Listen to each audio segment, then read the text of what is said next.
You're listening to season 4 of Straight Talk with Trevor. I can't believe they gave you another season, Daddy. What's up, Straight Talk Society? This is your boy Trevor. And before we get into tonight's show, I just want to put a little disclaimer out there. I don't normally do this, but due to the subject matter of this show, I felt like it was appropriate that I would come to you before the show and just let a disclaimer out that me or my guests did not intend or do not intend to disrespect anyone's faith or beliefs. But however, we do want to open your eyes. We do want to bring forth some new information that would make you think. So before you even listen, I want to put this out there. We do not intend to disrespect anyone's faith or beliefs. And some of the subject matter that we discuss might be sensitive.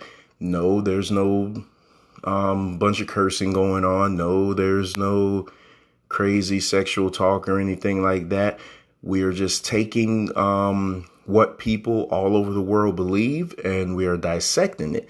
Sometimes people get offended when you question their beliefs, and that's okay because we're human. Sometimes we don't want to ever have to think outside of what we've been taught all our lives. But here at the Straight Talk Society, that's what we do. We try to create an environment and a platform that'll make you think and that will make you just question things a little bit. So again, ahead of time, this show is not intended to disrespect anyone's faith. So if you feel that way, I apologize ahead of time, but I hope you listen and enjoy either way. Peace.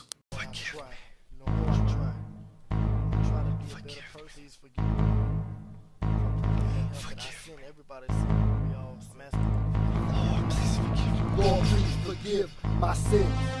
No matter how much trouble I get in, would you promise to forgive me if I never do it again? Lord, please forgive me. Lord, please bless me and always protect me. Deliver me from all of these evil spirits trying to get me. If I die tonight, will I see the light? Cause one day, Jesus might come back for me and live happily forever in eternal life. I done did some wrong, I'm still holding on. Looking down on me with folded arms as I make my moves, mistakes I choose, so I still got a lot to prove. Keep the faith in me, just wait and see. Looking down on me so patiently.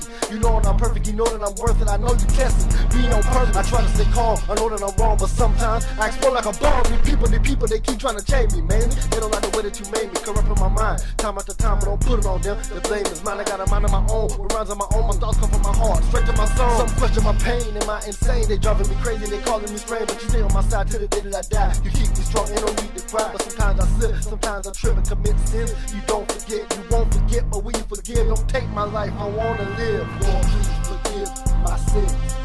No matter how much trouble I get in, would you promise to forgive me if I never do it again? Lord, if they pushing me closer to the edge, sometimes I wish that I was there back against the wall, ready to brawl, standing tall, but I won't fall. What's up, Straight Talk Society? This is your host, Trevor, and I'm back with another episode of Straight Talk with Trevor, the podcast where no topic is off limits. First of all, I want to thank you guys for the continued support. I thank you guys for the comments that you guys have been leaving on my last episode with Wayne. Let's have the conversation. I will say that Wayne is up for anybody who wants to debate any of his stances that he's made. So if you guys want to set it up, just let me know and we could get that thing going. Thank you guys for the constant listens. I thank you guys for the constant views. Let's get that race to 10,000 going. We're trying to get to 10,000 listeners by the end of this year. And at the rate that we're going, I know that we could do it. So without further ado, tonight's show. So let's back up a little bit. I want to say it was my fourth show that I ever did back in March of 2020. It was entitled Why I Walked Away. That show until recently was the most listened to show that I've ever done. Because let's face it, people just love controversy, and that title alone will make you be like, oh man, what is he talking about? And in there, I mentioned I had a conversation with a brother that I knew, and we kind of realized that we had the same opinions and views on the church as it stood. So I've been reaching out to this guy. I mean, I need to talk to this guy. I need to talk to this guy. I need to talk to him. And we could just never get the timing right. But guess what? Tonight in studio, my brother Ronald Bell and his wife Rocky Bell have graced the studio. Say what's up, y'all. How you doing? Hello. All right. So what this conversation is going to be tonight is, you guys know my story. You guys know I've been a preacher for 25 years, I guess. And roughly about 25 years. And in 2020, I decided to just completely walk away from the ministry. And what I found out, a lot of people did that. And, you know, so having back and forth with Ronald, he comes more so from the historical side of it. So tonight's conversation is going to be really good because I'm going to talk to a couple that were former ministers. They grew up in the ministry probably longer than me. So they were born to do this thing. And then they just decided one day, hey, you know what? I'm out of here. So I'm not going to keep hogging up the mic. I want to hear from them. So first of all, thank you guys for coming in. Thank you for having us. So Ronald, let me, because me and you are the ones who's been talking. You were born in this. So let's talk about that.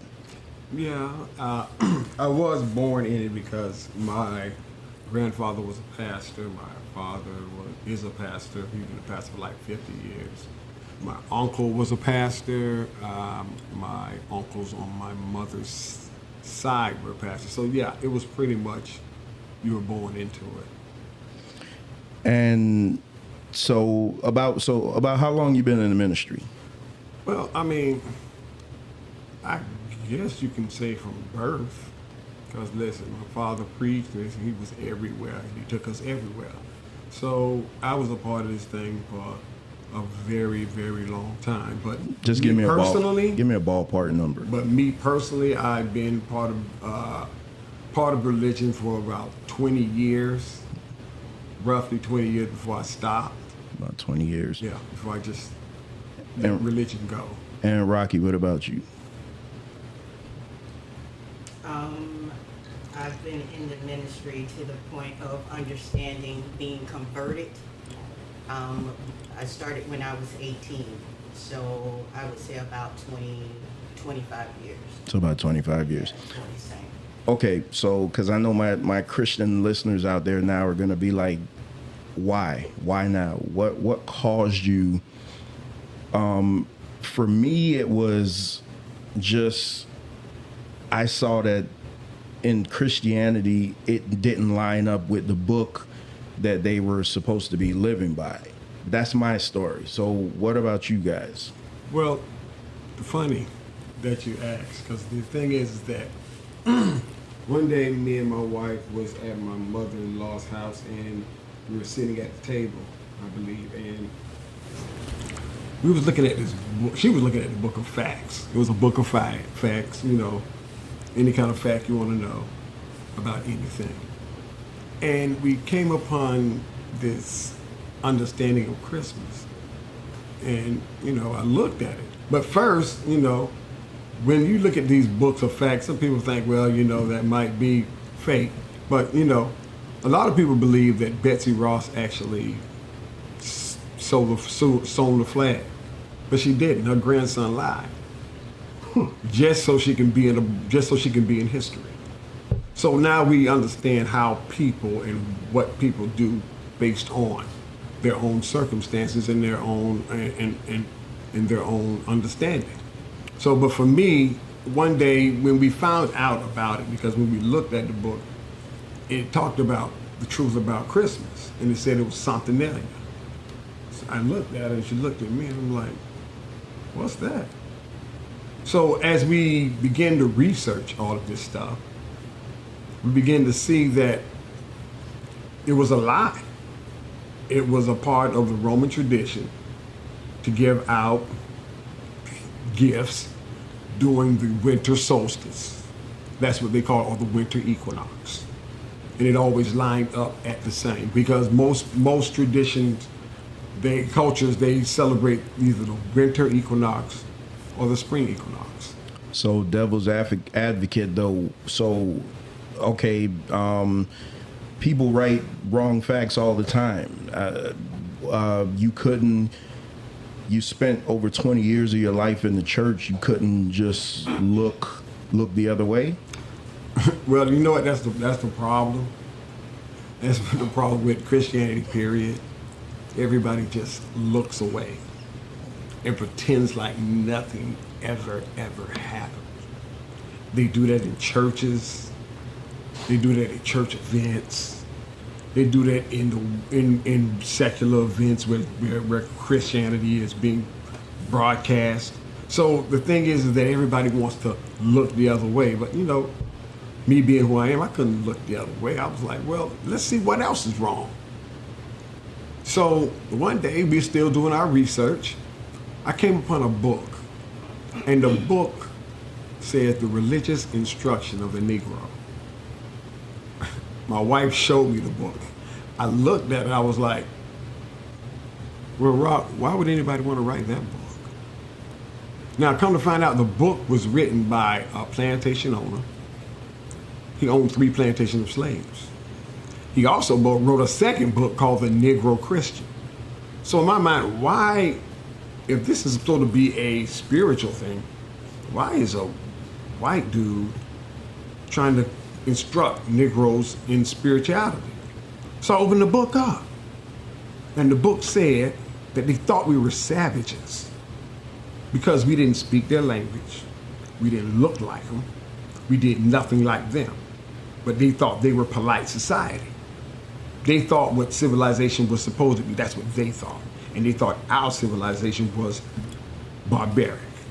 So and let me one second there. Let me stop you because just so you guys know ahead of time, Rocky said that she's just going to chime in. So don't think that we're being a bunch of ogres and we're just not letting the woman talk. Because I know you guys love to say that. I mean, that's what your book teaches, not to let women talk. But we're not like that over here. She said that she's gonna, she just wants to chime in. So whenever you feel free, just chime in. All right. So we're talking about this Negro Christian book. So the book talks about how they were saving our souls because they thought we were lost because we didn't speak English, we didn't look like them, and we knew nothing about their civilization, just like they didn't know nothing about ours. But they took it upon themselves to call themselves doing a mission in Africa with guns. I mean, it was more than just that because, Africa's rich for gold. So it was a whole lot of things that they were doing. They wanted to rob the place. Yeah, actually, just like, Christopher Columbus, yeah. He did the same thing. So let me ask you a question, though, because, again, you're telling me about all this stuff in the book, which is true. I mean, there's no denying this. But, again, you have over 20 years built up in this. Wasn't your faith good enough? So when did your faith start to just say, boy, you know what, this is crazy? Well, growing up in that particular setting, you always see stuff. And see, my dad was a pastor, so you always see the worst of people or hear about the worst of people. So those things going on. And then when Christians talk about, the Lord is going to forgive, or the Lord will make it better, or this, that, and it's always the Lord to do this, that, and nothing ever happens. And it's a wonder why this Christian religion has more people that are immoral than not. I mean, I thought these are supposed to be the moral people.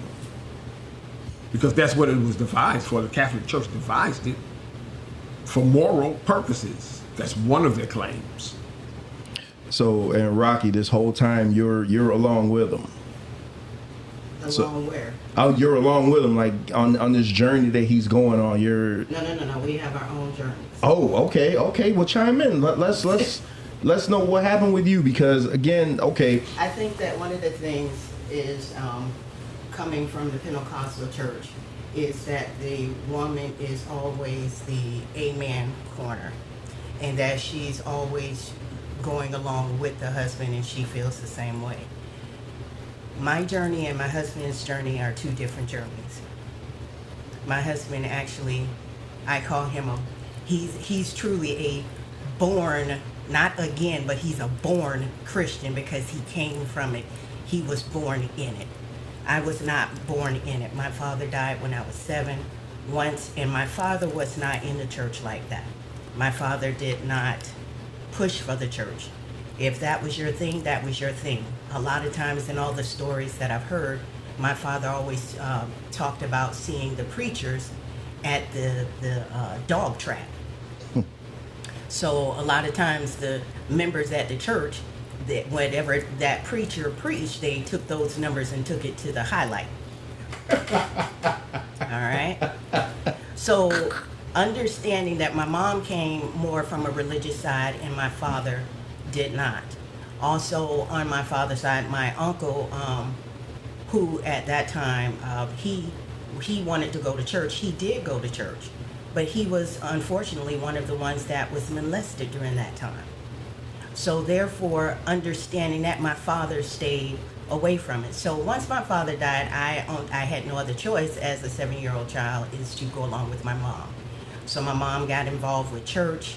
I'm a singer. We were heavy in that. My mom ended up remarrying probably within 6 months after my father died. That's a whole nother journey of a story.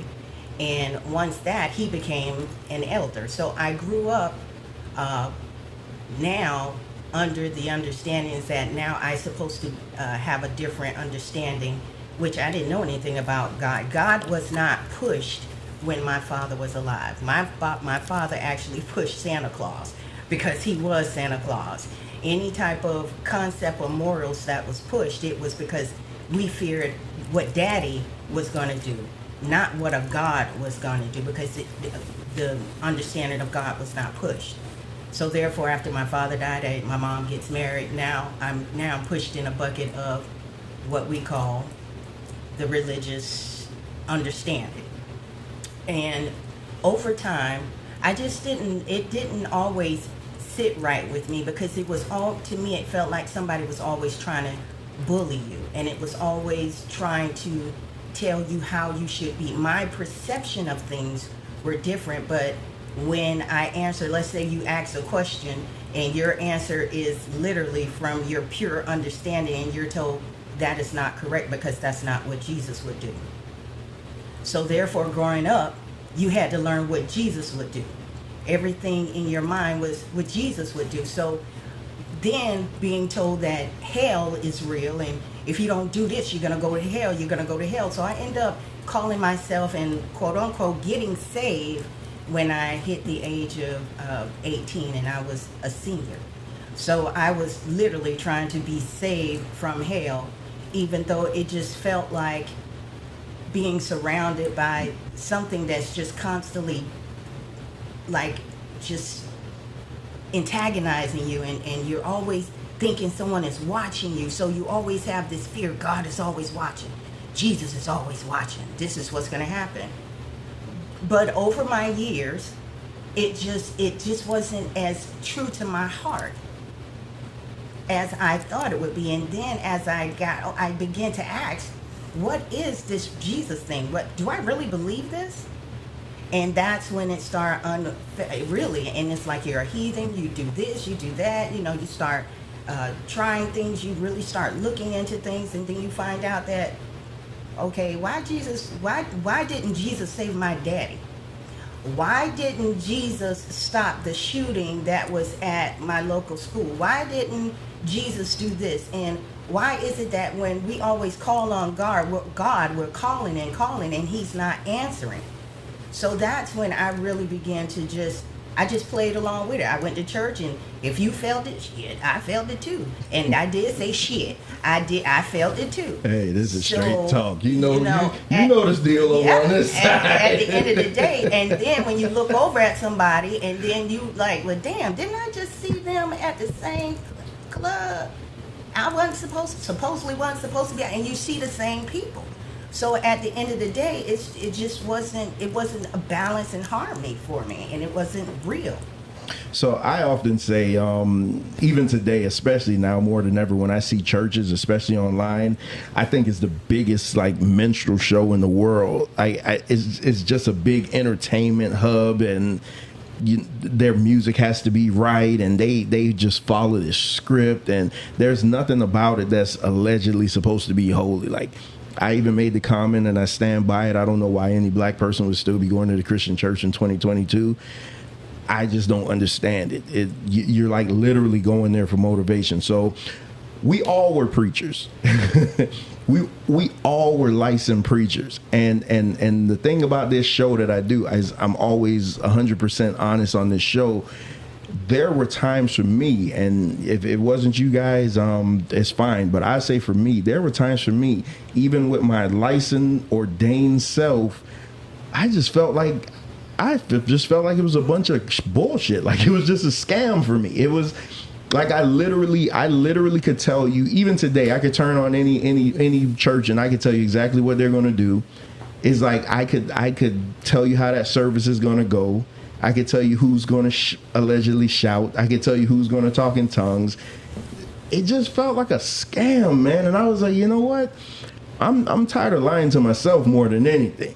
You know, like I'm going to church and I'm going through the form and the fashion, and I got it all down pat. I got all the church speak down. I could do this. I could do that. I could even lay hands on you if you want. Mm-hmm. But I think it's just a bunch of bull crap. Like it's bogus. Well, my thing is this: for African Americans, Christianity is actually pretty much entangled with slavery. No doubt about it. It's not a mistake. It's not a guess. Slavery is why we're attached to Christianity. And because we've been a part of it so long, we have evolved in it, into doing all of this crazy stuff you see now, because it was once used to control us and to keep us at a certain mindset. You know, and that's what it was used for when it comes to the black person. I don't know about nobody else, but when the African American or the African was introduced to Christianity, it was through slavery. So my thing is, I'm not going to practice no legacy of slavery. I mean, even it's proof that ushering is a part of slavery. They have the white gloves. The white gloves represent you don't touch them white people. One hand behind your back so you don't reach in that plate. And you hold one finger up to let the master know you are leaving to the bathroom. That's the whole deal. And that's a part of slavery. And people still practice it. But I also believe this, that even under Christianity, there has been a lot of doctrine that has caused a lot of damage. But also, in cases, this also called Christianity has brought forth relationships. Some relationships has been good because some people were able to actually help another person if they are not following that perception of doctrine. If you're going to help someone under Christianity, then that's what it is. And I would say that dealing with the church, now we're talking about just the church and people bringing in their understanding, then yes, we got a whole lot of thoughts that are in there and everybody is under their different understandings. But now when I start dealing with each person according to who they are, I'm building a relationship with that person. And it's not so much based upon the God concept, it's based upon we are connected. And I believe that just the God concept has been blown out of proportion. It has been built under a wrong understanding wrong foundation of understanding, because some it is being used as mind control. And in the other instance, and we were looking at a video where it talks about how religion causes brain damage. So when you really look at how religion actually deals with people, we're talking about the concepts and the precepts in which they're using, and trying to use things that are they consider that are immoral, and causing these things as a fear factor, as a way of, if you don't do what we say, this is what's going to cause you to go to hell. And now these people, now this relationship, it's no longer a relationship, it is a understanding of, now you're directing me and telling me that if I do what you tell me to do, I'm gonna go to heaven. If I don't, I'm gonna bust hell wide open. And the one question you always have to ask is, how the hell does a damn ghost burn up in hell? Only the body is able to feel physical. But we have literally did brain damage in a religious way by even letting people believe that you can burn up in hell with a spirit. I mean, how does that work? So Brain damage. So let me ask you guys a question. So for me, and some people they hear me say this and they're like, huh? But I still believe in God. I believe in a God, a master creator that designed all of this. I just don't believe in the God that the Christians believe in. Do you guys have belief in a creator? I believe in energy, the frequency of energy. That's what I believe. The only way that I can, because God has been taught to me as a male version, everything, though, even the word God is male name. So I believe in energy. I believe in self-governing. I believe that the most dangerous man in the earth is the one that can control himself. So in that, then you call me God.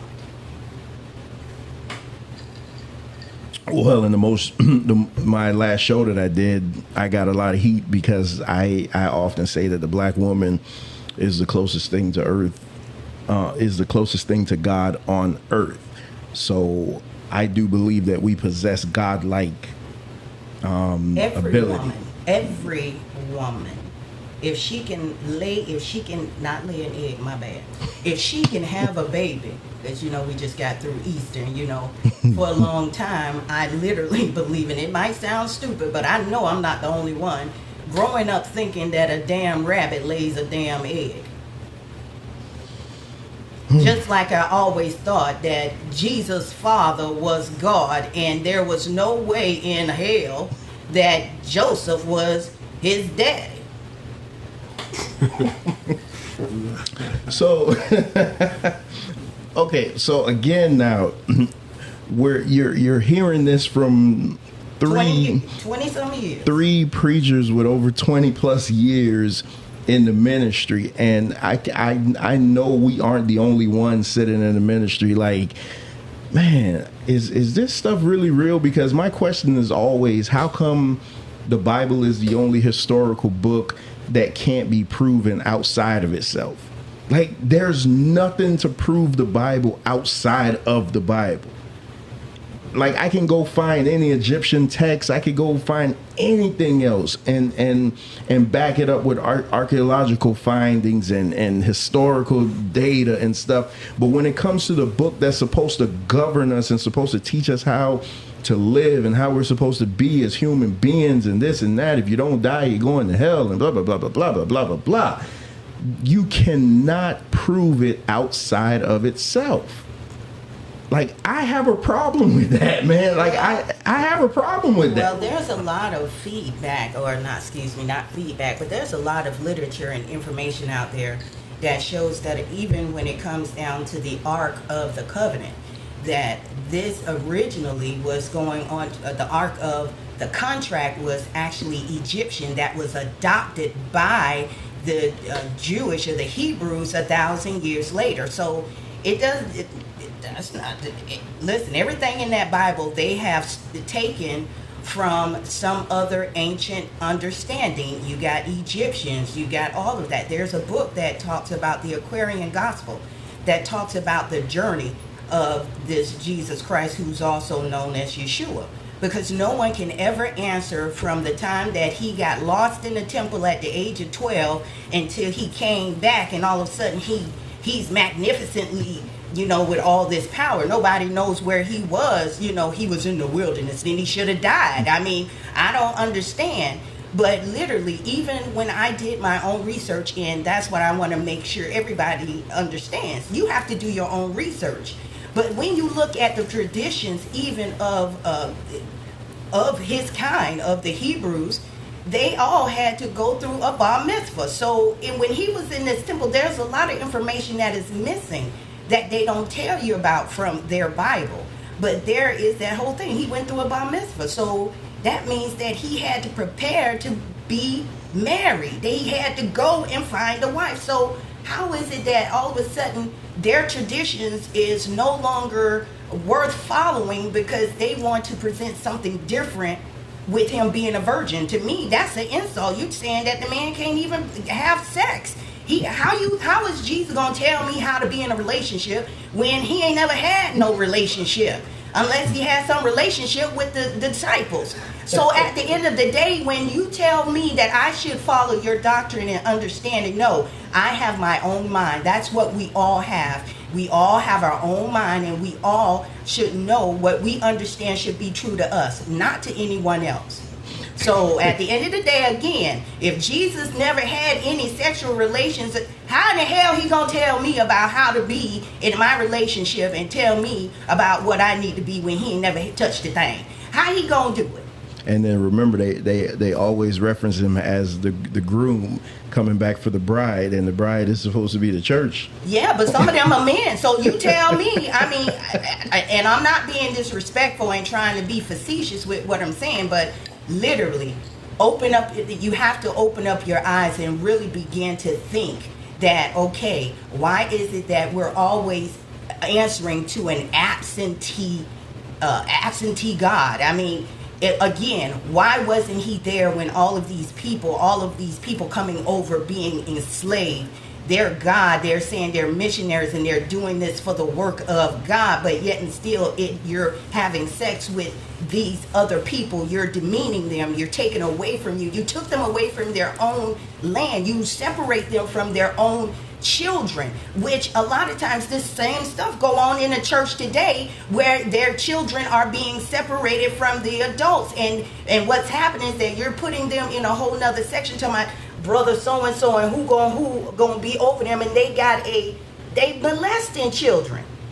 I mean, I'm sorry, I mean, how much forgiveness can you do when you got someone who's a habitual offender that is touching on children? We excuse them on an everyday basis and keep saying that God gonna make it better. Tell God to tell that Negro, that whatever it is, to stop touching something. If it has to be, they got grown women, grown men out there, if you choose them, that they will allow you to pay for their service. Go and do it to them. Stop messing up these children.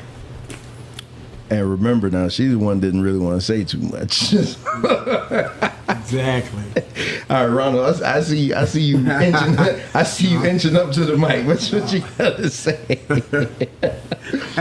She didn't want to talk. Like, she said, "Oh, I'm just gonna chime in. I ain't gonna say too much. I'm just." Hey, it's something when this red light comes on and you start. I guess so. Hey, you get on air, you go to talking. So okay. So let me ask you a question, Ronald. So what do you believe? What do you believe God is? Do you believe in a? I know in preliminary talks you believe that we are gods. Like, God is within us. I always hear you say that. Well, here's the thing. Anything you look at in this world was created by man. Anything outside of trees and animals, what have you, You look at the houses, the cars, the planes, the microphone you own. All this was created by man. This wasn't created by anything else. Everything that has been on has been an evolution of man. So the thing is that we have cars that were back in 1950. They don't look like the cars now. We got houses back in 1950. They don't look like the houses now, unless they're really old. But everything evolved, but religion doesn't evolve. It just changes its methods. And the thing is that when we talk about being a God, we are all, because we all create. That's what humans do. We create.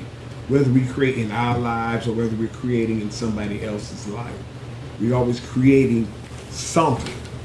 Now, is there a force out there that is responsible for all of this? I'm sure it is a force out there. We don't know the name of that force.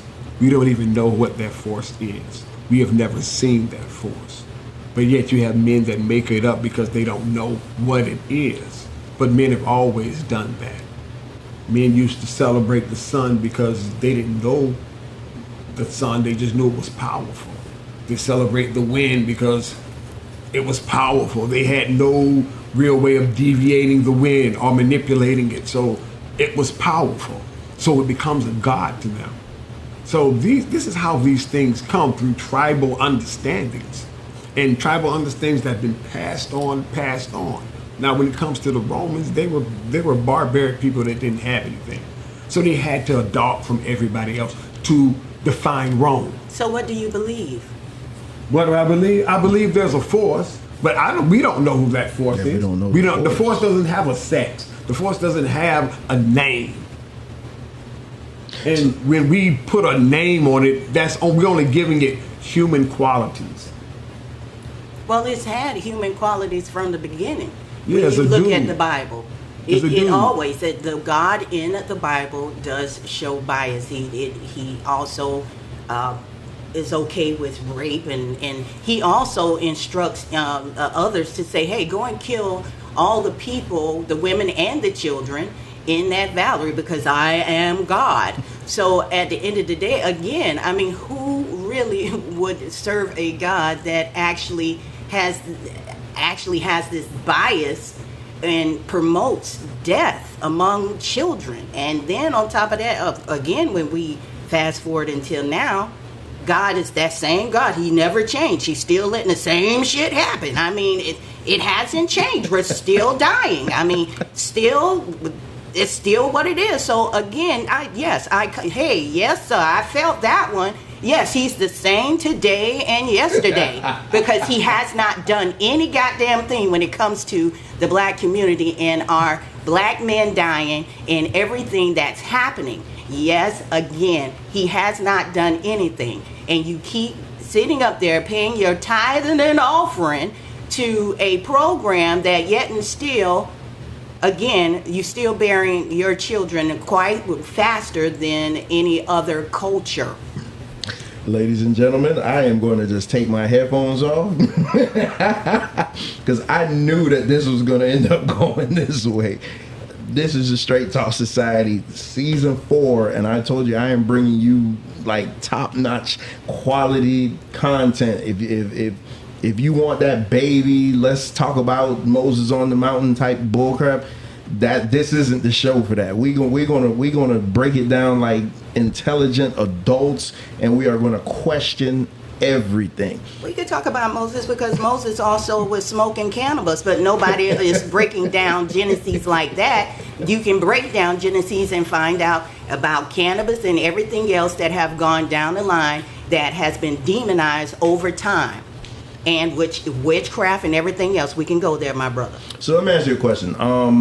Do you think, because to me you just seem like just to hell with all of this, whereas with me I say I still believe, I just don't believe the way the Christians do. And to me, the Bible is my favorite book. And the reason why I say the Bible is my favorite book is because the stories inside of it, I could always use it as a teaching method. Not that I believe everything in there, but I could take a story and say, hey, let's use this. I often say it a lot of times, the Bible is a book of allegory to me. So it's just a bunch of stories written to say, hey, use this as an example to live this way, not necessarily this is the law, because I mean, it even says in there that it's inspired. I mean, I could get inspired off of anything. I don't have a problem. I don't have a problem with the Bible. What I have a problem with is the indoctrination and the teachings that have come about throughout the years. That's what I have a problem with. The book is the book.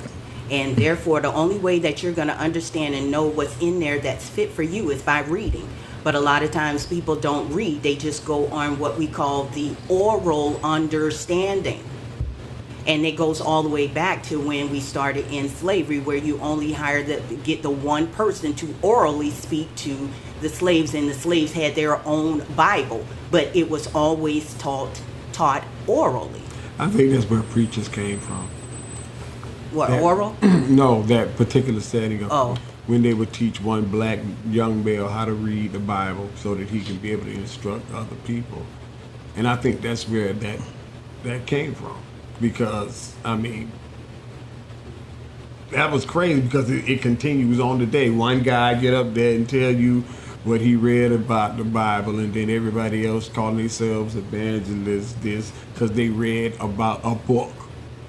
And the preachers today, they're so charismatic. Like, I mean, I saw I don't know when it was from, but I saw the one preacher that hawked up spit and rubbed it in the guy's eyes, and like that's where we are today. That's nasty. Like that's where we are today. Did it have on a mask? They didn't. No, they weren't wearing any masks. That's where we are today. That's what these preachers are supposed to be doing. That's why I don't believe in these messengers, man. I just don't. When your mind is hacked, and a lot of times where our actual understanding has been hacked, because people don't understand that during the time when the Catholic Church sanctioned all of this, and the one phrase they used was, "You either believe or you die. Or you going to hell. Or you going to hell." See, they changed their going to hell later, but before it was you die or you believe. Mm-hmm. And the thing is that because though it's been given that understanding, that produces a flight or fight understanding in our mind, because it connects with our what we call the hippocampus, and that's a part of our mind along with the amygdala that produces emotions.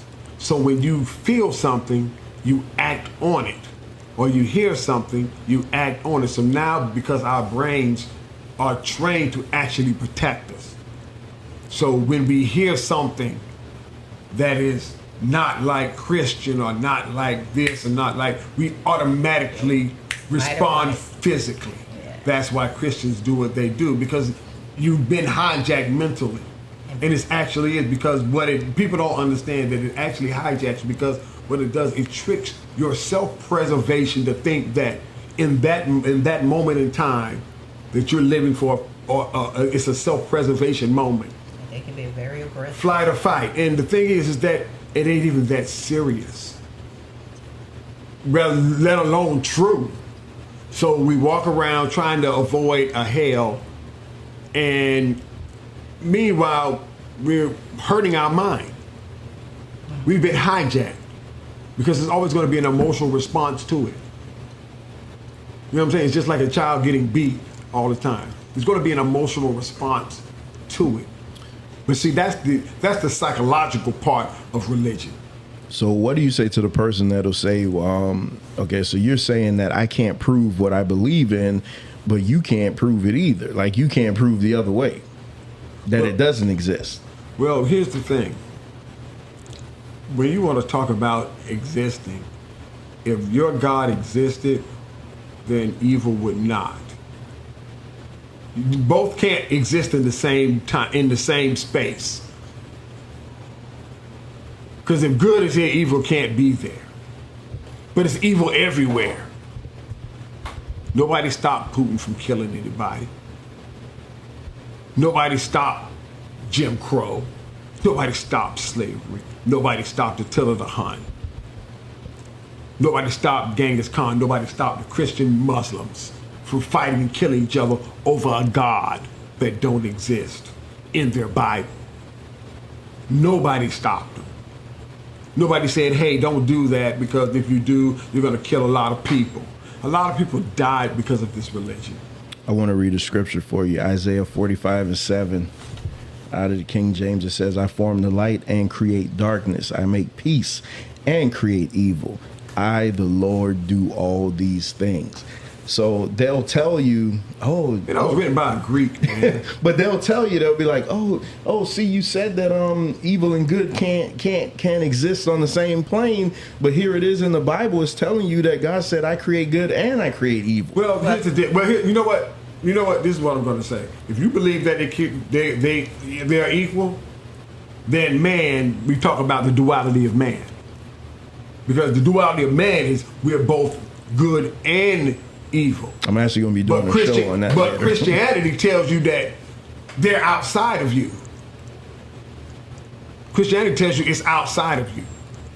But actually, duality of man tells you that you are both good and evil. That's why you are the creator of all. That's the duality of man. Now, when we talk about what the Christians say, oh, evil outside of you, good outside of you, because God help you do good and God help you do evil. So what are you doing? If he's doing all this stuff for you, what are you actually doing? Are you on autopilot? Go ahead, Rocky. You want to say something? Yeah, I got to raise my hand over here.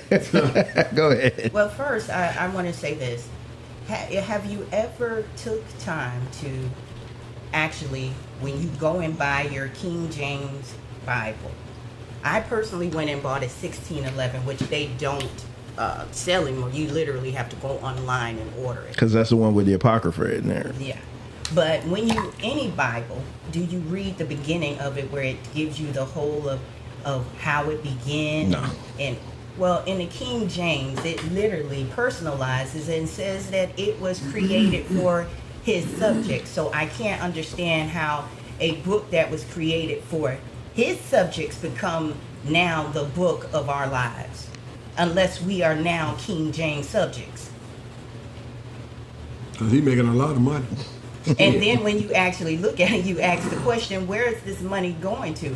This money is still going somewhere to England. That's where it's going. That's where it came from. That's where it came from, the publishing. So we're constantly just giving money always to someone else. I want to ask you guys this question, because I always bring this up to Christians when I'm talking to them. They like to, if something good happens, is God. Something bad happens, is the devil. Christians take the blame off themselves. Like, nothing in life they're accountable for. And that's my problem that I have with them, is like, when you put everything on God or everything on the devil, you take away power from yourself. Like, yeah, like you asked, like, what are you here for? Are you on autopilot? Like, what's the reason of existing in this world if you can't exist outside of supernatural beings?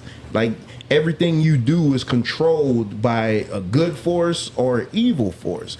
Like, I don't think people sit there and ask themselves that question, you know? Really don't. Like, when I was growing up and I did bad shit, I was doing that. It wasn't no devil telling me to do that. Listen, let me tell you something. I was a good person before I ever start reading a book. I didn't need a book to tell me that I shouldn't go steal people's shit. I didn't need a book to tell me I shouldn't hit my neighbor. I shouldn't try to take his wife or anything like that. I didn't need a book for that. It's like we take the power away from ourselves so much, man. It's like everything, oh, it's God or it's the devil. And I believe those entities are probably like, wait a minute, man, we not, y'all giving us way too much credit here. We ain't in your lives like that. Like, they're part of what they call a religious pantheon. Religious pantheon, like when you have the Greek pantheon with polytheism, you have Hera, you have Zeus, you have Aphrodite, Ares, all of these gods. Well, when you look at the religious pantheon, you have God, you have Jesus, and you even have the It's devil. pagan. But it's all pagan. But the thing is that the book wasn't devised for anything we think of now. It was only to control what was going on then. But somebody saw a future in it and used the future in it. Because at one point it was used to control. People don't understand. During Rome, during the Edict of Milan, you had to be Christian. If you refused it, you would be socially castrated. Yes. So the thing is, you had no choice. So once the Catholic Church was devised, they wanted the rest of the existence to have no choice. Because see, people don't know about Gregory. Pope Gregory was in the 5th century, 4th century, 5th century, I think. And his actual mission was to conquer and convert the Anglo-Saxons. So it really wasn't theirs. They were forced to do it. That's where we get Christmas and Easter from, because the agreement was, you say Jesus, we'll let you keep some of your stuff, and we just gonna turn it around a little bit and make it look good. And that was the case. And throughout the entire Middle Ages, that's what it was about. It was about succumbing to a Hebrew God. That's what it was about.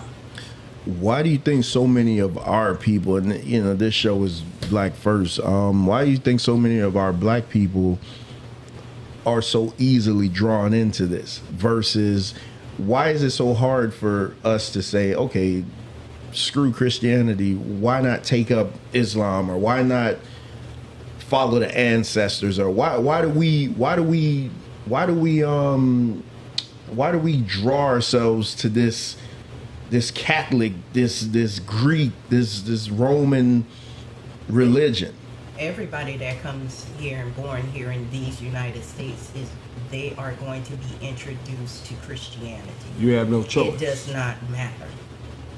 The way Africans was introduced, we had no choice. See, the first ones who got here, they rebelled against it because they already knew their language, they knew their history, they understood where they came from. But as years go on, hundreds of years go on, 50 years go on, these people die. But now they're practicing some Protestant religion. I think we're still in the Great Schism. Well, the Great Schism was something that happened during the time of 1015, Pope Urban. 1054, I believe. 10 something, but it was Pope Urban. And what they did was, people had a disagreement about how the divinity was. Actually, it started right during the Nicene Council. That's when it really started. When a man named Arius, or Arian, they called it the Arian theory. When he had another understanding about this Jesus thing, he didn't believe that he was equal with God. He believed that he was a man. That's what he believed. But they didn't want to hear it. And listen, even Santa Claus slapped him. No, serious. Saint Nick of Myra is who they challenge, who they say Santa Claus was after. That's the man that they used for Santa Claus. Saint Nick of Myra. And he slapped Arius hard. He slapped him so hard that Constantine actually had to remove him. So if you ask most Christians, because what you just said, there's another reason why I wanted to talk to you, because again, you know all this historical stuff. If you ask most Christians right now, if they knew anything what you just said, what do you think they're going to tell you? No. They would say, what's that? Yeah, they're going to ask you, what's that? They don't know what the Nicene Council is, and they don't know where they got their books from. They don't know how the Bible was canonized. Yeah, they don't know why the Bible was canonized. They don't know why you have, we mentioned earlier, the Apocrypha. Why was this 17 books, or it's like 22 books left out from our original 66 that we have. They don't know how any of this stuff, but they just go listen to some man or woman and they just tell them, oh, praises and this and that. and they go in one way, they come out the same way, but they keep doing it year after year after year after year with no changes, because they never open up their minds and challenge anything. Well, I mean, here's the funny thing. People don't even know why they go to church on Sunday, because here's the funny thing. Jesus is Jewish. You know that the Jewish Passover, how they do their religion between Friday and Sunday.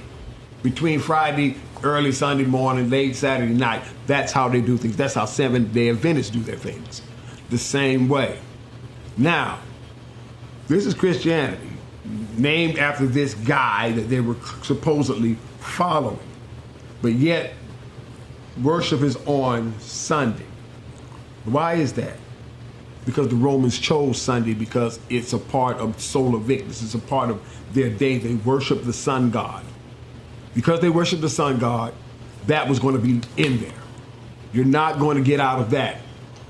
Because Jews don't do anything on Sunday. Like, that's not their day. Their day is that little space. They still practice that now.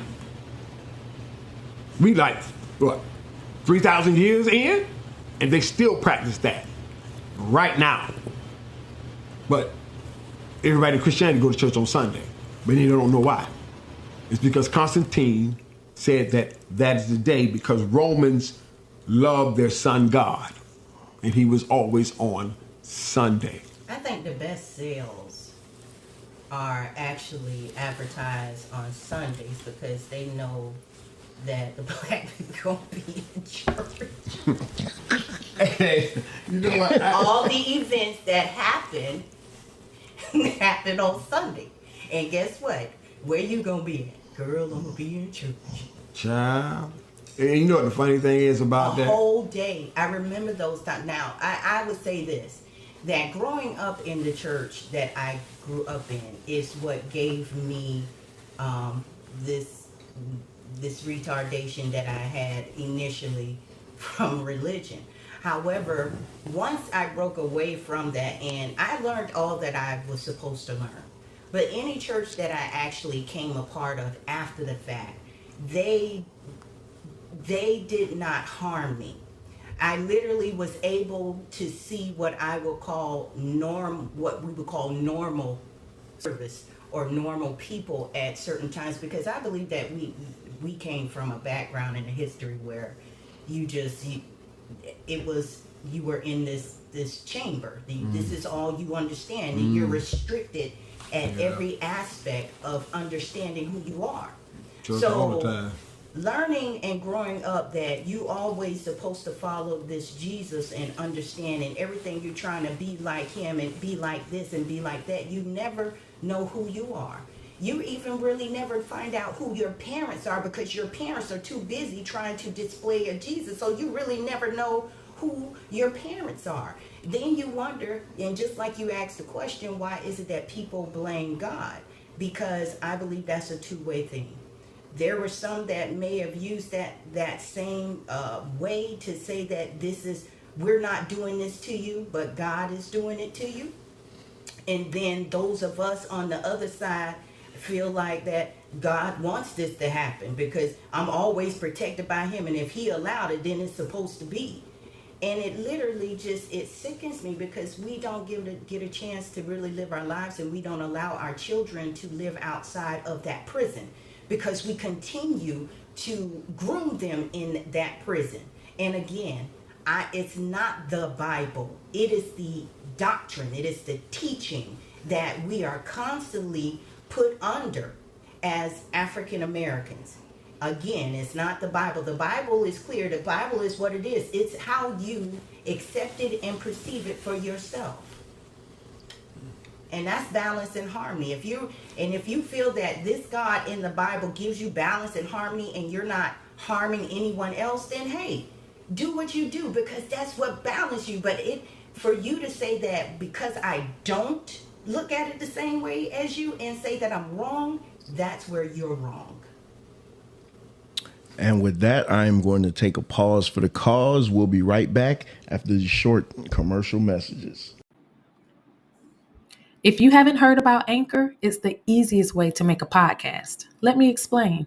It's free. You heard me, it's free. What's better than that, right? Anchor also makes it easy by giving you creation tools that allow you to record and edit your podcast right from your phone or computer. Anchor will also distribute your podcast for you so it can be heard on Spotify, Apple Podcasts, and many more listening platforms. Best of all, you can make money from your podcast with no minimum listenership. It's everything you need to make a podcast in one place. Download the free Anchor app or go to anchor.fm to get started so that your voice can be heard. And we're back. So in studio, I have the Bell family with me, and we were having a discussion basically from the point of preachers that used to serve in the ministry and decided to finally walk away. So I want to ask you guys a question. So we talk about the Bible, and we talk about how we think the Bible is, I feel, is an allegorical book that can be used to help serve a bigger purpose. But how do you guys feel as far as the Bible? Do you think it could help liberate black people? I don't think it can liberate anybody, because the whole point is it's a history stolen from somebody else. It was stolen from the Jews, incorporated by the Greeks and Romans. But when we talk about blacks and helping, now blacks did use religion to help with civil rights, but the problem was this: white people weren't afraid you were going to church to pray against them. They didn't care about that. They would still burn your houses. They would still kill your children. They would still murder you. I mean, they've always done it. So how does it serve any African when they don't care about you going to church? I mean, just recently, a young white boy went into a historically black church in South Carolina and murdered 7 people. We talking about people that was elders in the church and missionaries in the church, and I mean, these people, they was there for a prayer meeting. So why ain't nobody say nothing? Why God ain't say, hey, somebody coming through the door?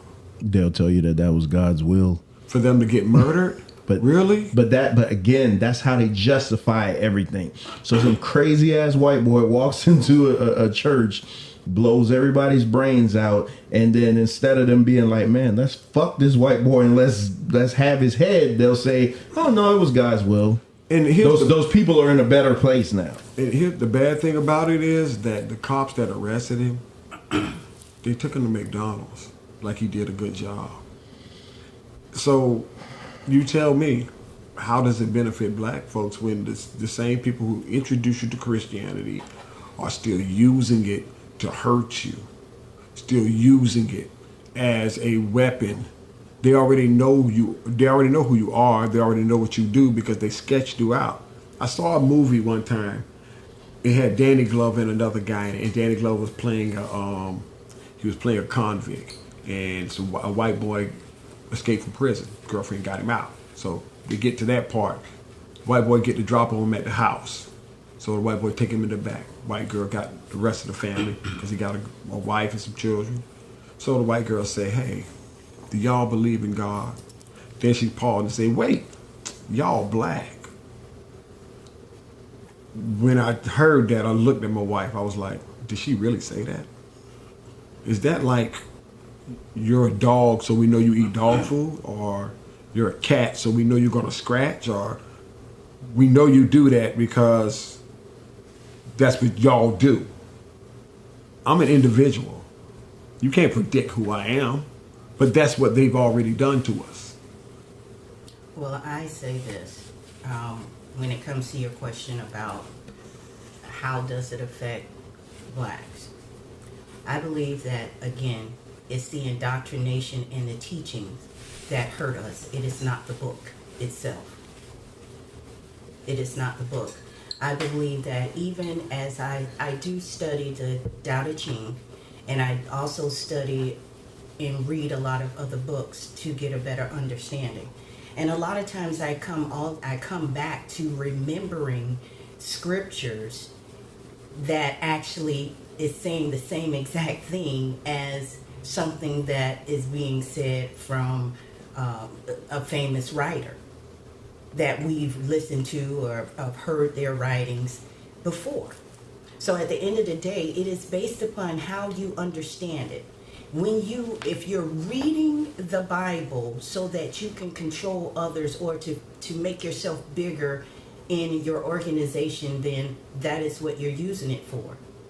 But at the end of the day, as it affects blacks, it will affect them in the right way if they would read it for themselves and not just take the opinion and doctrine of someone else telling you how you should think. I don't believe that the Bible was created to tell you how to think. It was created to give you and enlighten you of how you can better deal with life and deal with things of life. That's what I believe when it comes to the Bible. So and I like that. I really like that what you're saying. So because you're like me, you think that the Bible is a good book. It's kind of fell in the hands of the wrong people. Yeah, the wrong readers. Yeah, because the Bible is I want to say to date, the Bible is the most popular book in the world.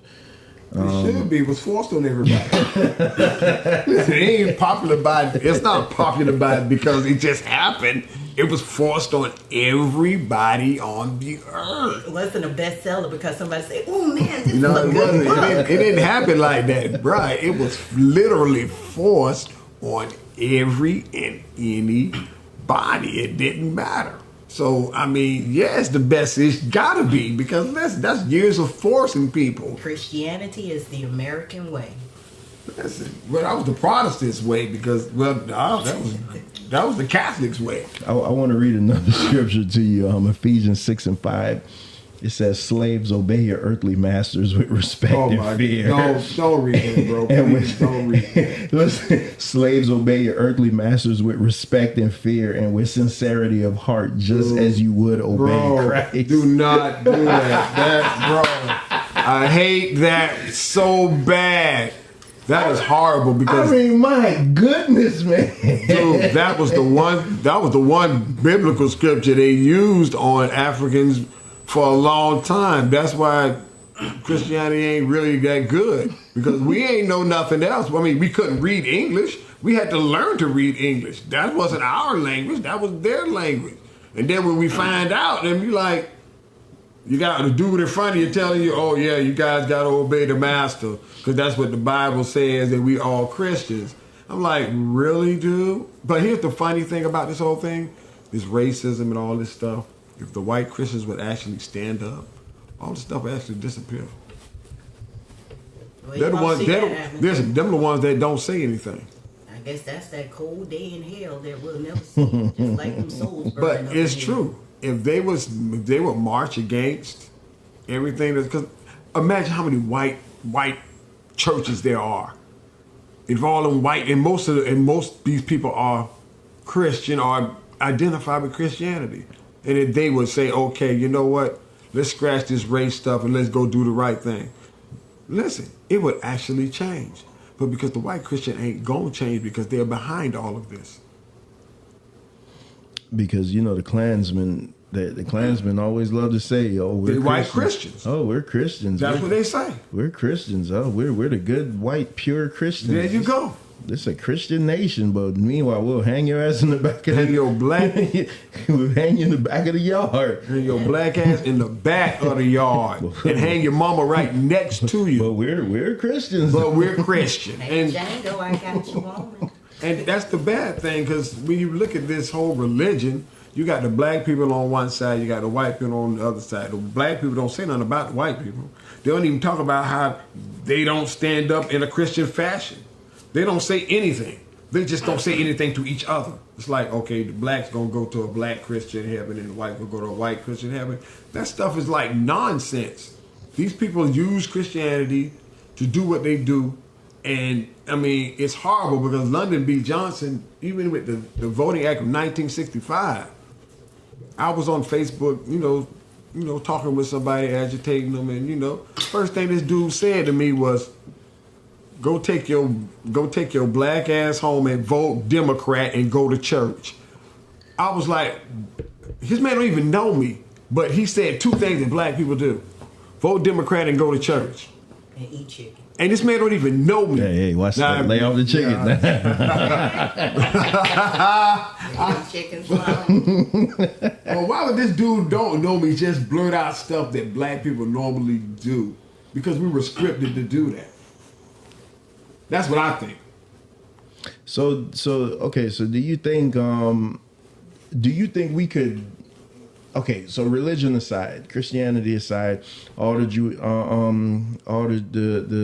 Judaism faiths, Abrahamic faiths, my bad, aside, do you think we could function as a people in this world minus spirituality? Yeah, because spirituality, I think that not religion now, spirituality. No, I don't think that we can. Well, I don't. I'm like this. I don't. Here's the thing. If you take religion out of it, period, you're just taking away principles. You're not taking away anything else. Religion is made up of rules and principles, which is also called a prison. Yeah, but if you take religion out of the equation, Take the prison. I think that the society can function. I think it'll function better. I believe that. I believe it'll function better. You take all religions out, it'll function better because nobody has any mask to hide behind. But then everybody should be allowed to freely do what you want. Yeah, be held to your own spiritual principles. That's you. Yeah, I mean, you want to believe in Allah, you want to believe in Yahweh, whatever. That's fine, but you shouldn't be held to any religious I think principles. it's based upon what the principles are, because it is the principles in which we're following that make us measure and judge other people. And especially to the point where we measure and judge people knowing that we have not come up to the same standard or that principle that we're trying to enforce on others. I think that's one of religion's biggest problems. I was asked a question one time, could you have like belief in a God without religion? Yeah. Yes. Well, so at first I answered it, yeah, but then when I thought about it, even with me, it was hearing about the religion that made me want to go seek out who this God fella was. So now that I believe I know the Creator myself, now I don't need the religion. But I think at some point the religion is what pointed you that way. But the problem is with our people, they stay with the religion and never get to know the God. They just But who is God? Well, I would never debate faith with anybody or belief because I couldn't explain to you what I believe God is. Well, that's what I'm saying. What is God? Who is God? The only way that you can measure it is based upon what someone has taught you to understand that is God. Or the information that you The information. So God is always on the outside of you. Why isn't it something that is within you? But I believe God is on the inside of me. And that's why I said that it's based upon one's own belief and understanding. I see what you're saying. Well, look at the Tao Te Ching. The Tao Te Ching says that the God you know, how does it go? The God that you know is not the God. It's the God that you don't know. Because you don't know God's name, or if there was a creation, you don't know who that being is. You don't know who that being is. Nobody knows who that being is. And if you can call it by name, then it's not God. It's not a God. If you can call it by name as a human being, and you know it, then you know it. Then no. But see, when we look at the earth, we look at the trees, we look at the animals, we look at the atmosphere. Everything goes on no matter what happens. Every day is always the same, no matter what happens. Something may happen bad in our life, but everything goes as it's supposed to go. Mother Nature. Yeah, but at the same time, we as human beings, we even do things to hurt the environment. But at the same time, it still finds a way to replenish itself. So we don't know what that is. I can't say a who, because who is me and you. We're human beings. You're a man, I'm a man. So if I'm saying he, I'm talking about a dude. Can I say this? And I might change this just a little bit. Please do. All right. So coming in, and when we read the Bible, and it tells you that when you are first born, you're born and shapen in iniquity. At the beginning of your very life, you're being told that you're a bad person.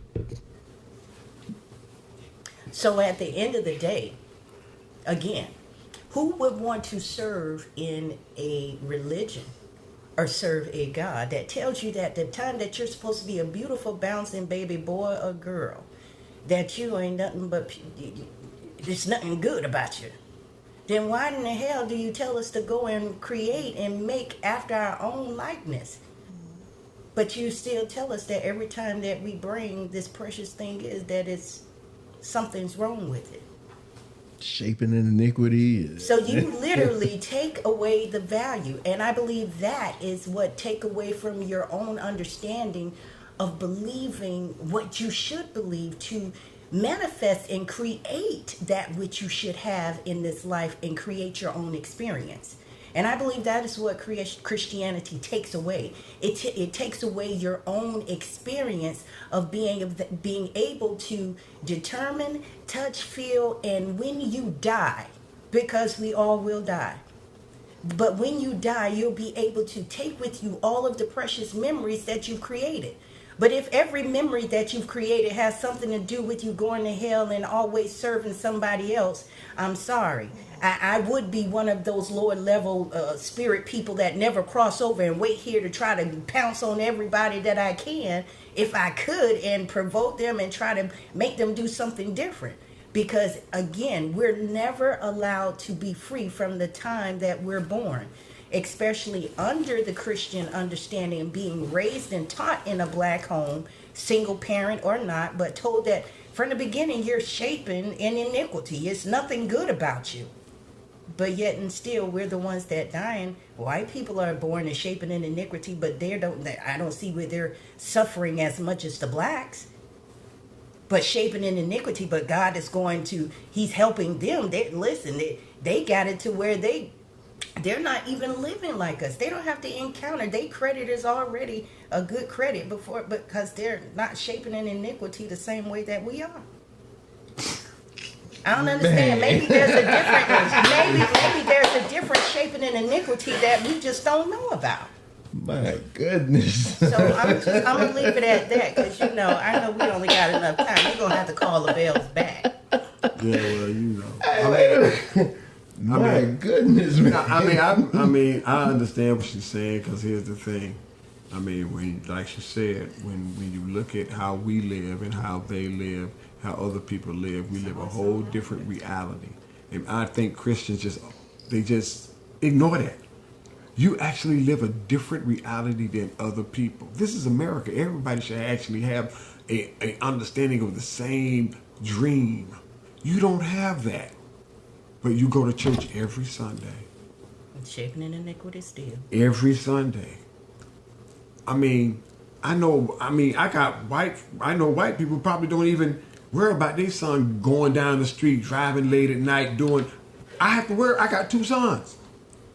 I got to worry about where they at, who's there, what part of the country is in. Because they were shaping in iniquity. You know what I'm saying? But the thing is that these people live a different life. But we serve, y'all both pray to the same God. So is he listening to them and not to you? Because they get what they want. They don't get no trouble. Listen, I saw a video about whiteness. They asked 10 white people everything about how they live in America. They asked a lady about being stopped by the police. She said, yeah, I did drive like 15, 20 miles past, but the man just stopped me and said, have a nice day, you're going too fast. One guy said, well, I don't worry about tickets, I'm white. But see, here's the thing. But my skin color, I'm running to the church. And still get pulled over. And still get pulled over and get the ticket. White boy speed by. get stopped and say, hey, don't do that again, son. When we see all of these realities in America, you can't tell me that there's a problem. Y'all both serve the same, y'all both pray to the same God. Both of you. The white Christians pray to the same God as you. But yet, everything good happened to them.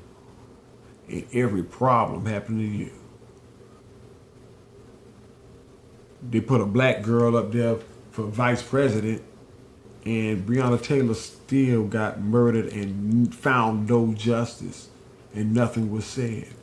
But they just threw a puppet up there, and you was like, yeah. But this girl still died, and she didn't have to die. She died because she was black. But they just threw a black lady up there.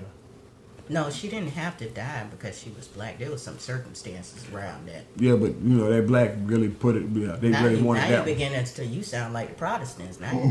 No, I don't sound like them because listen, they like to hang people. All right. They like to hang, burn, murder, All right, torture. get them facts right. But you even see, like, even in when you look in the neighborhood, and I always use this, like where I live, you could go to 441 and then you could go to 27th. There'll be at least 30 churches. They're all black churches. Wow, listen, bro. And they're all struggling. Wow, but here's the thing. Yes, Why is it that we have a lot of black churches in black communities and the communities still don't come up? It ain't nothing good happening. You got all these people talking about they God and God there, and this God and this that, and all of it in the same vicinity, and the neighborhood's still bad. Because the power's not in the religion. It's not. But like, at what point do they realize that? Well, I'm sorry. I think that when you guys go there now, you got to understand you're talking to a political side of me now. All right? Let's bring it out. So at the end of the day, now, when you literally look at all of these many churches, and we can even ride down Six Trunk, you see all these many churches, but let us really look at the black community. About what, 85% or even 97% of the community over there are rentals. I mean, how much home ownership is even over there? I mean, when we go and talk about religion, we need to go ahead, because religion is made up of politics too. There's 3 tiers of the politics, and it's called it's the political side, the theologian side, and what they call the bozo side, which are what they call fundamentals. Those people that are just, what would Jesus do? A fanatic. I'll jump off. I'll chase you on the ends of the earth. And the thing is, you've been ran out of gas trying to chase after Jesus and God, because you'll never catch him. But when we look at it, the church and the religion is, one of its foundation is from politics. And no matter if it's the black church or the white church, you still have those 3 tiers. And those 3 tiers, again, is the politics, the political side, the theologian side, and what they call the bozo theory. And that is for the fundamental people who just, they run around and just crazy for Jesus. And then somebody hit you and you saying that it was for the better good, and not realizing that it was a damn drunk driver that just ran you over. But you'll say that maybe that's something that God wanted. No, maybe it was the fact that accountability. The person was drunk.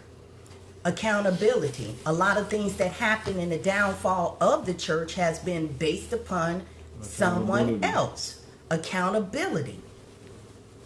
And then on top of it, there's many things out there that talks about religion was even created just for the poor people at a certain point, because a lot of times that's who is pushed upon. If you literally look, you got the Jehovah Witness and everybody who want to do home visits. They only do home visits in the black community. Why aren't they doing home visits in the white community? Why aren't they doing these same visits to these communities? And why is it that the African Americans that are in the middle and lower class are the ones that need Jesus? And why are they the only ones that need religion? Why are they the only one that need to be saved, but yet and still you're taking their money on an everyday basis? I don't understand. What is religion really to the black community? That's the question that has to be asked. Once you remove all of the top dogs of the bishops and all of that has been covering and these people by constantly telling them that this is what you need. You need the Lord in your life. You need God in your life. You need this. But yet and still not one time have you still told them to go and read that Bible for yourself and see what you can gain from it. That will help you balance. That will make you whole. And it's not always a man telling you that you don't never see that. What color was Jesus? Well, when I died, why? And at the end of the day, when you start looking at some of the practices that are in the Bible, and I will even go to where they had the upper room when Jesus died, and all of them said They received the Holy Ghost. And Jesus came and the spirits was all on people. In that, what do they call it? The day of Pentecost. Oh, the day of Pentecost. Now, in my studies of Wicca, the day of Pentecost, they were in a circle. And seances are done in a circle. A seance is literally where a group of people come together and call upon the dead to speak. Now, we're talking about Wicca, the same thing seances that they do. That is the same thing that they practice during their times. And actually, when you really look at the Vatican has hidden so much information that has happened even when it came down to Queen Elizabeth. See, that's why I'm saying we can go further than that. Queen Elizabeth made the statement, say, why can't we have our own religion? Next thing you know, they had them created a dress to try to kill the bitch. Yeah, that's the beginning of the Protestant Reformation. So when you have all these different things that have come about, how has it that Christianity really has affected the black community other than constantly harboring criminals? We got people go into prison, all of a sudden come out, oh, I know the Lord, and now you a damn pastor, a bishop, and now you run around talking about you want to tell people about the Lord? I mean, what can you tell them? I mean, what literally can you tell them when you just got out of jail? How your booty smell? I don't know. Yeah, she crazy, really. But listen, but literally, you have to, you just really, it disgusts me because of the many things that have gone on. We allow people to come out and sit up there and keep saying that God forgives, but we keep having these people coming in and serving. I mean, to the point, we do so many things that are of this pagan culture. The practices, the worship, you still praying to a man and you're asking him for help, but yet and still, your Uncle Leroy who died, he keep coming giving you damn numbers and you keep winning, but you ain't telling Uncle Leroy thank you. You keep saying thank you to Jesus. But it ain't Jesus that's giving you them damn numbers. It's Uncle Leroy that died. And I just feel that we just give Jesus just too much credit. She's so crazy. Oh my goodness. Hey, listen, man. No, I don't apologize for the conversation. I'm just apologizing for me laughing on the air like this. But I mean, it just made so much sense, man, because I watch. It bothers me now.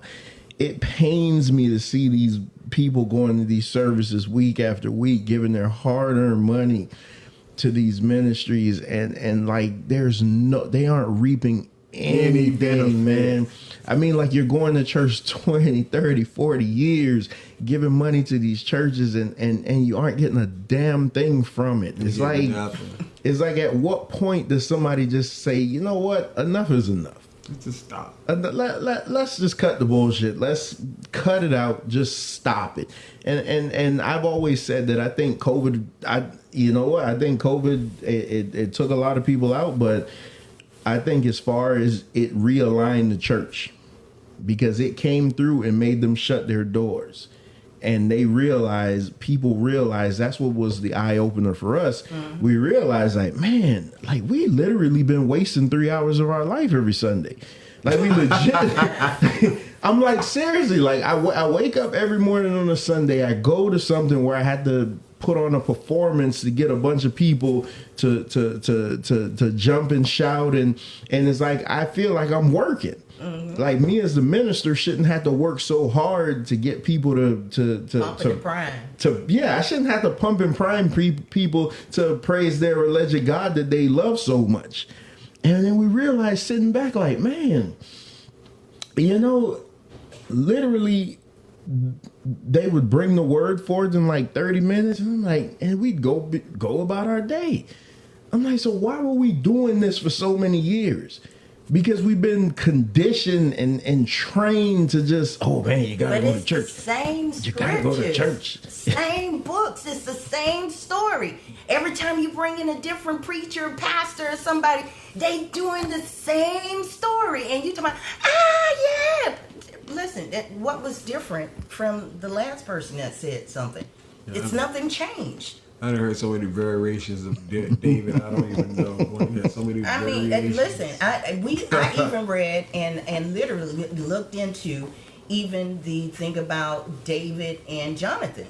They say they call him the homosexual hero. Yeah, a lot of people say that about him. Listen, when a man makes a comment and say that now we talking about thug, all right, thug life, all right, and you come and say, man, I love you more than I love a woman. Listen, if you thug life, you've been punched him in his damn mouth. Like, what the hell did you? No, we ain't doing that. But when you talking about their time, during that time, actual homosexuality was not a bad thing. When you read the laws of the Jews, they had laws for if you were a homosexual, if you were a man. Number one, you could not serve on the government if you were the man that was on the bottom. See, that's why I'm saying they don't. When I am the one that I looked up their laws, and homosexuality was permissible, just like Greeks. Greeks were literally porn gods. That's all. Listen, when you know and understand the meanings, even with the Greeks felt that a virgin was just a woman who's never been touched. But of course, with the Jews, a virgin was a young girl under a certain age. So when you actually look at the different perceptions and understandings, all of this stuff is literally out of the Cracker Jack box. I mean, you listen. Literally, you will find any type of prize at the bottom of the Cracker Jack box called Christianity. I did not say the Cracker Jack box called the Bible, but the Christianity box. Christianity is what has distorted the understanding of the Bible. That's what I say. And I can't find anything. I you know what? I'm sitting here and I'm like, man, can I find any fault in what she's saying? I can't, because I feel the same way. Like, I think Christianity has put a black eye on the community. Like, Christianity as the religion is just a stain. But again, I always go back to doo-doo stain. I mean, when you look at they need some Tide. And I don't need tights. When you look how it's formed and how it became and how it got bigger, all it was evil. Mm-hmm. So it's no wonder that it is what it is, because it was formed out of evil. All the major wars were started over that. Yeah. Over that. Now, I don't think that the original, again, just like when we look at their Bible, the Bible it mentions Christianity first in what it's the Ephesians.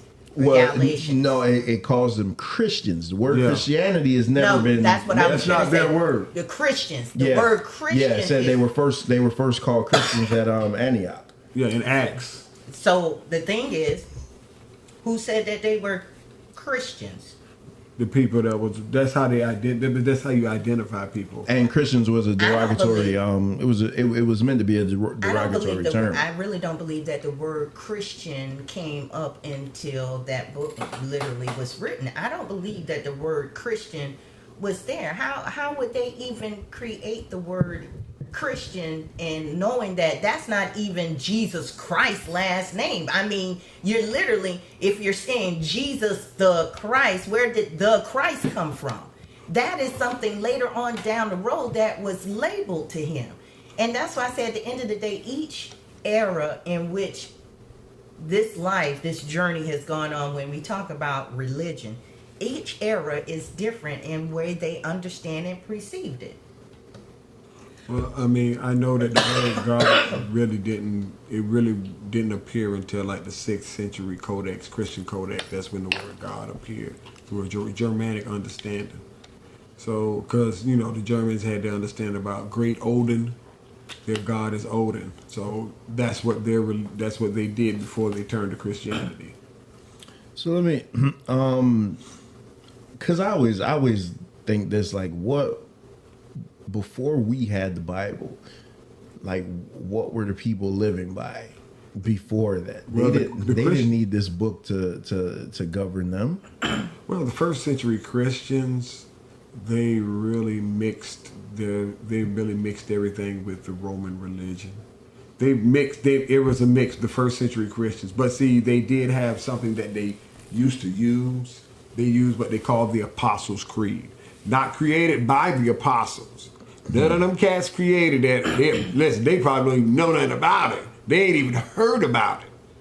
But the Apostles' Creed was something that was used before they started the Nicene Creed and writing the Bible and all that. They used the Apostles' Creed. So, I mean, that being the case, but, I mean, that was the only evidence of anything they could have. They just made that up so that they could have something. They needed some foundation because the Bible wasn't written until afterwards. It wasn't written while it was there. You know what bothers me? How cruel do you have to be? You grow up and you're a good person. You don't do wrong to anybody. You don't treat anybody bad. You don't steal. You don't do this. But just because you don't believe in what this book says, you're a bad person. Now you're damned to eternal damnation. Man, them Romans. Come on. Like, how crazy them Romans is that? You treat people better than the so-called Christians treat people. Exactly. You live a good life that you didn't need a book to tell you how to live this life. But just because you don't believe in what the book says, you're a bad person and now you got to suffer in all eternity in hell? Man, that's that Catholic Roman stuff. That's them. Because like I said, they started with you believe or die. But after a while, the killing was not legal like that no more. So they had to construct some stuff because they couldn't kill you no more and force you to kill you no more. That wasn't the case no more. So, because I don't want to forget this point, but with the little bit of time that we have left, jeez, I can't believe it went by so quick. How did you guys family? Because again, you guys were like preachers. I remember you guys like preachers. We spent time in the same ministry at one point. Yeah. I was the heathen. I was the heathen that led him away because in the Pentecostal churches, it always have to be the woman that either leads the husband away, especially if she's a strong woman. So how did you guys family? And how do your family deal with it now? That because especially with you, Ronald, I mean, like, is inherited. Your grandfather's a pastor. Your dad's a pastor. It's inherited. It's written in the stones. You're supposed to be a pastor. How did they feel when you told them, "Hey, man, I'm not doing this"? Dude, you ain't supposed to be anything but what you choose as a human being. That's what you're supposed to be. Whatever you choose to be, that's what you are. There's no writing that says that you have to be whatever your mama or your daddy chose. That's just stuff people made up. You have the power to be anything you want to be, choose anything. Now, as for my dad and how he felt about it, yeah, he was mad. He was mad for a while. He wanted to talk to me about it and the whole thing. And at the end of the day, I believe that he at this point in his life, he just want to have a relationship because he see that religion has messed his family up. But what was that conversation like? I mean, because I'm assuming he was grooming you to take his place at some point. No, he wasn't grooming me for nothing. But he wanted me to take his place, I would imagine. I don't know. But when he found out that wasn't going to happen, yeah, he was upset. I know he was upset. He was disappointed, however. But the whole point is, that's not my burden to bear. That's something you wanted to do for yourself. And that's how I take things. Because a lot of times you say, well, this dude started this church. So listen, because you wanted to start a church, whatever reason you had in your mind to start it, some people start churches because that make them feel important. Some people do stuff for crazy reasons. But you can't say that, oh, I did this, so now you have to follow after me. I don't have to do anything. My sons don't have to do anything. Listen, whatever I choose, that's what I choose. Whatever they choose as human beings, that's what they choose as human beings. It's their choice because it's their life. It's their journey. Far be it for me to interrupt their journey. But a lot of times, that's what the Catholic Church has done. That's what Christianity has done. It has harnessed people and stopped their own journey. They might have wanted to be this or that, but because they wanted to pay attention to some rules, they put themselves at a disadvantage.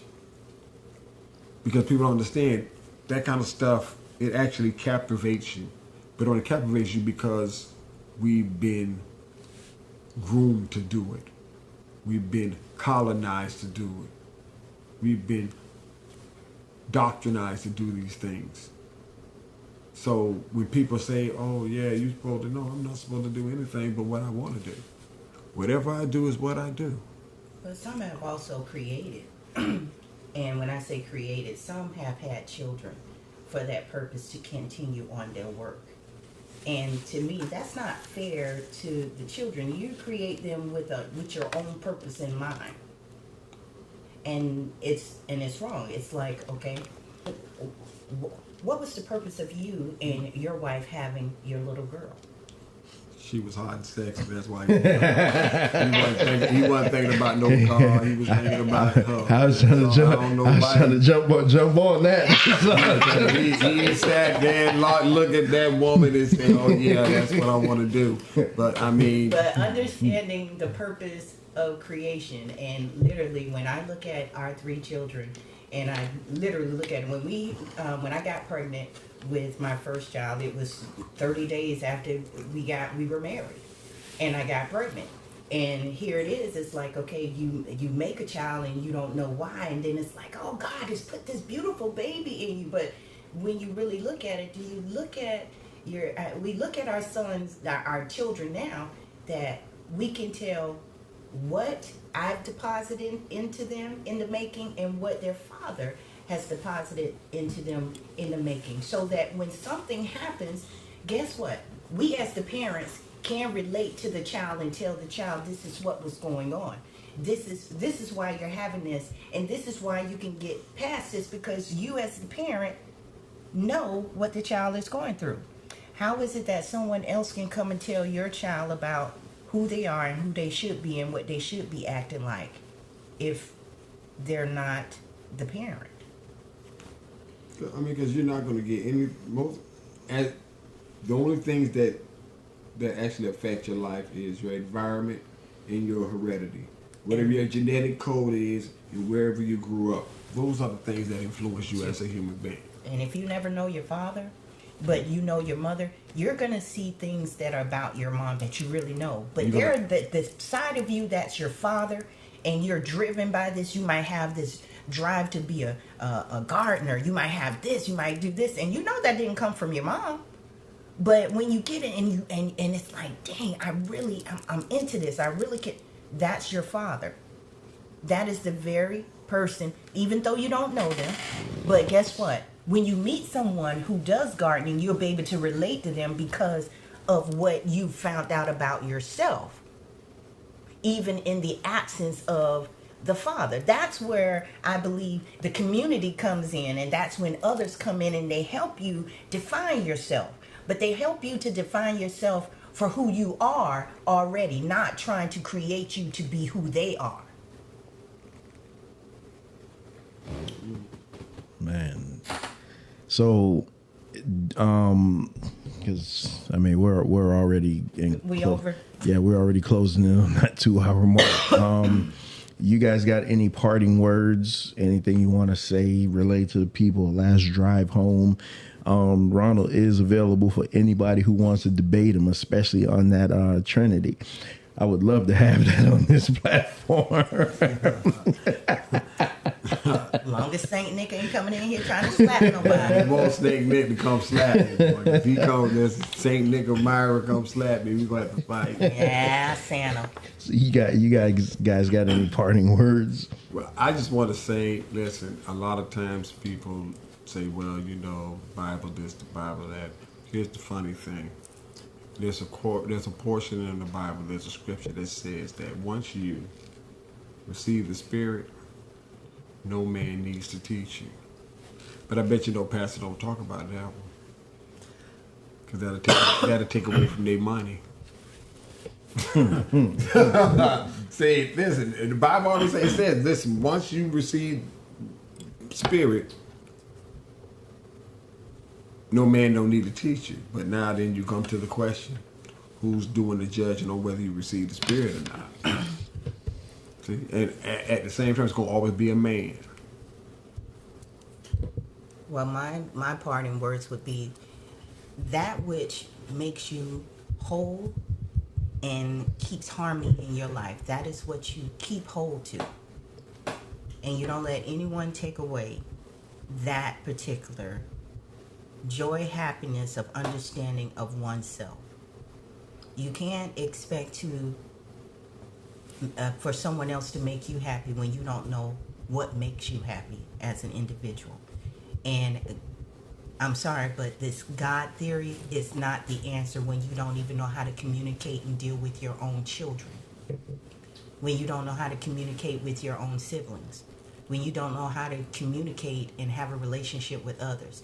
If God is not the one that is pushing that relationship, I don't understand what God is for.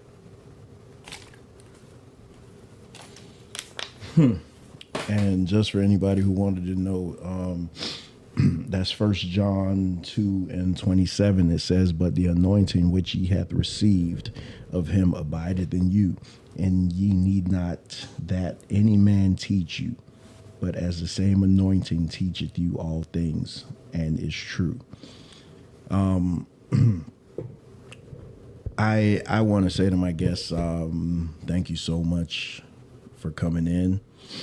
It's been a long time. I mean, we've been trying to get together since 2020. Yeah, I know, right?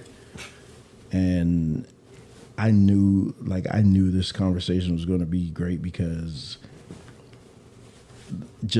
I call Ronald a troublemaker, just based on his Facebook posts and things like that. But what he does though is no different from me. We try to make you think, and the reason the reason of this platform is I need to get my people thinking, man. You can't just be stuck in the same norm, and people can't just piss on your leg and tell you that it's raining, and you're like, oh man, yeah, it's sure raining a lot. You know, you need to open your mind and think. And I said it when I did the Why I Walked Away episode. I said, if I'm wrong, then I'm gonna have to deal with it. Yep. I'm gonna have to stand before my maker, and I'm gonna say, you know what? I challenged everything I was taught, and I'm willing to face the consequences. But I think that he would respect me more for not just blindly following what people say. And that's the problem with our community. We just blindly follow everything and don't research a damn thing on our own. And that's what this episode should serve to you. Like, hey man, just open your eyes and look. Just search out some things. Think like legit search, because everybody's thought it before. How the hell did the Bible ever come together? Research that stuff. Research the Council of Nicaea. Think about Constantine. Just research the things that Constantine did and the people that came up against Constantine, how they were murdered. Like, if you were supposed to be all this great love and I love God, why would you murder the people that had a different opinion from you? It had to be a reason. And that's what we're saying in this show. So again, I thank the Bells for coming through, because I mean, like I said, it was a long time coming, and I'm so glad, because you guys know I've had conversations on every single thing in the world, but when it comes to these religious conversations, those are my best, because that's my wheelhouse, and I think I'll always be up for that. And I'm still the invitation is still out for the apostle to come back, because we got some things we gotta clear up. So, in closing, you guys know I always leave you with these words of wisdom. Always seek out the truth for yourself, because if not, you'll fall victim to other people's interpretations of them. And with that, I say peace. Driving me crazy, they calling me strange, but you stay on my side till the day that I die. You keep me strong, ain't no need to cry, but sometimes I slip, sometimes I trip and commit sin. You don't forget, you won't forget, but when you forgive, don't take my life, I wanna live. Lord, please forgive my sins, no matter how much trouble I get in. Would you promise to forgive me if I never do it again? Lord, please forgive me, pushing me closer to the edge. Sometimes I wish that I was there, back against the wall, ready to brawl, standing tall, but I won't fall. Ready for whatever you put in front of me, no matter what the outcome is gonna be. Whenever I'm sinning, the devil is grinning, but I don't know yet. And he ain't winning, he ain't taking my soul and making me fold. I wanna live so I can grow old. If they try to kill me, but I kill him with that, because sin as sinning is self-defense, defending myself. The thought of me dying is bad for the health. My life is precious, can't nobody take it. If they don't succeed, I'll be back for the hate you, ready to catch you and handle my business. If it wasn't for really wouldn't be in my lyrics. I'm true to my word, forget what you heard. You doubting me? You must got some nerve. I take it to heart, won't make it as far. Don't believe what you heard, believe what you saw. As real as they come, and ready for war up against me. Be up to par. With God on my side, I cannot lose when it's time to die. You cannot choose me, Jamaica, can't nobody save me. All fakers, haters, and traitors. Ashes to ashes, dust to dust. Born in a world with no one to trust, so I pray to you wherever I'm at, asking you to watch my back. Lord, please forgive my sins, no matter how much trouble I get in. Would you promise to forgive me if I never do it again? Lord, temptation taking me under, raining thunder, will I go to heaven or hell? I wonder. Lord, don't take my life. Don't wanna do wrong, so I'ma do right. It hurts much